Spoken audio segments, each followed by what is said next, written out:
Le bonheur est-il un état ou une pratique quotidienne? Depuis des siècles, philosophes et penseurs débattent de la nature du bonheur.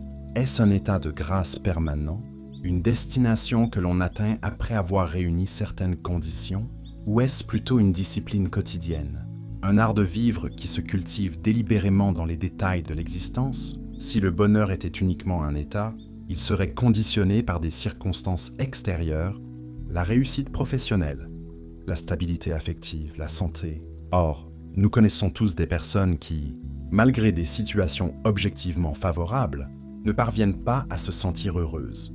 À l'inverse, certains trouvent une forme de sérénité profonde dans des conditions difficiles. Cela suggère que le bonheur dépend moins de ce qui nous arrive que de notre manière d'y répondre. Voir le bonheur comme un état comporte un risque, celui de le remettre à plus tard, de le rendre conditionnel. Je serai heureux quand j'aurai cet emploi, quand je serai en couple. Cette attente perpétuelle peut créer une frustration constante et nous empêcher de goûter aux joies déjà présentes. Le bonheur devient alors un idéal inaccessible, une promesse toujours reportée.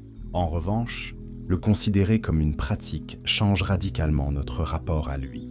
Il ne s'agit plus d'attendre un futur hypothétique, mais d'agir dans le présent.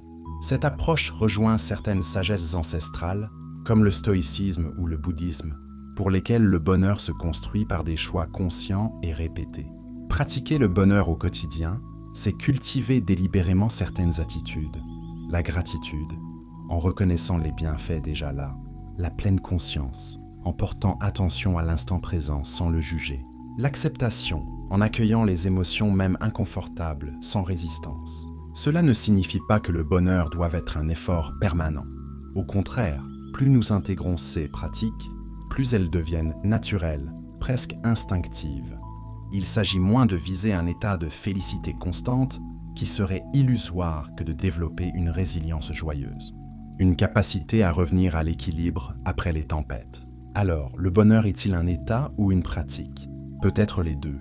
Certains moments de grâce, d'harmonie parfaite, peuvent effectivement nous faire entrevoir un état de bonheur intense. Mais ces moments sont souvent éphémères. Ce qui compte, c'est la capacité à les savourer pleinement et à nourrir, entre ces instants privilégiés, un terreau fertile où le bonheur peut s'enraciner. En définitive, le bonheur n'est peut-être ni une destination, ni une simple technique, mais une danse entre l'être et le faire.